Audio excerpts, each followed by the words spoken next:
We are in discussions with the Pakistani government.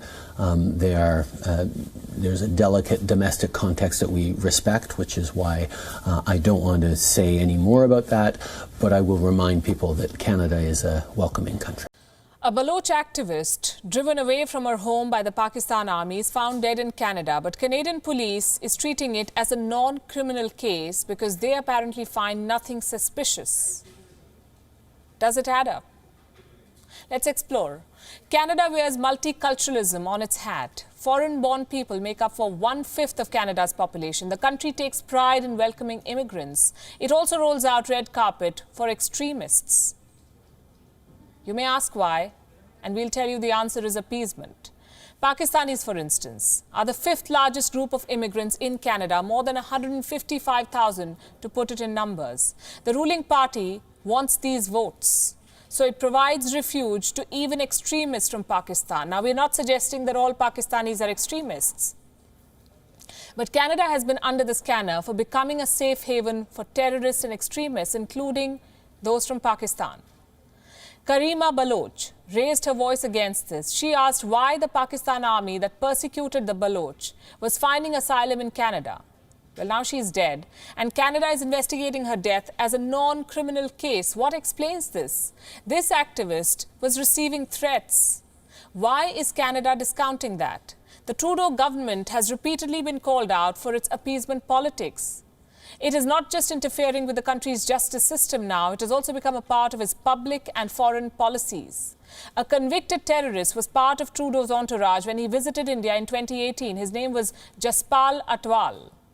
A Khalistani separatist, a convicted assassin. He tried assassinating an Indian minister in Canada in 1986. Some 30 years later, Jaspal Atwal flies down to India along with Prime Minister Justin Trudeau. How does that even happen? How did a Khalistani separatist and a convicted criminal find his way into Trudeau's inner circle, let alone accompany him to India?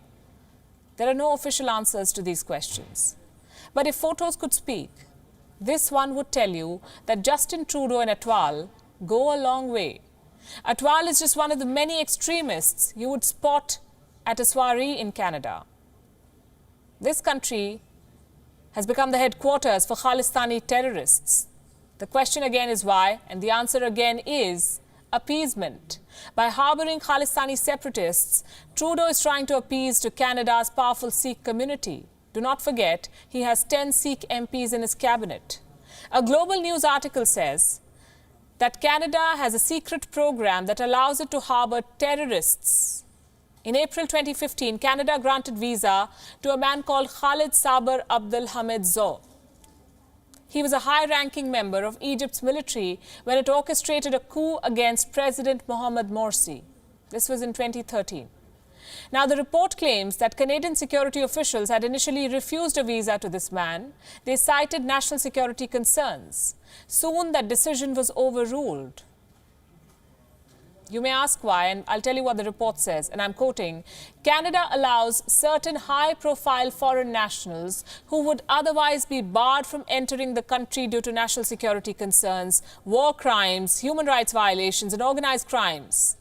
The report says criminals are granted public policy entry visas as long as they serve Canada's national interests. Now, WION has not been able to independently verify this, but what national interest do you think an Egyptian extremist can serve?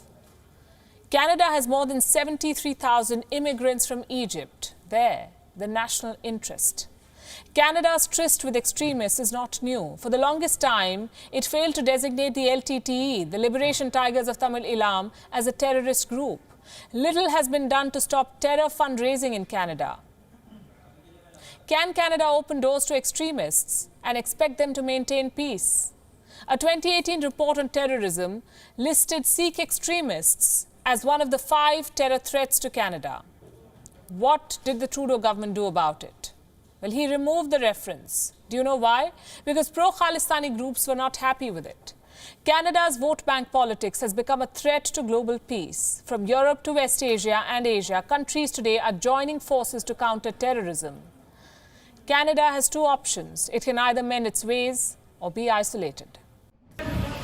Karima Baloch was a human rights activist. She was a refugee in Canada, and I am a refugee too. She escaped from Pakistan. I escaped from Islamic regime in Iran.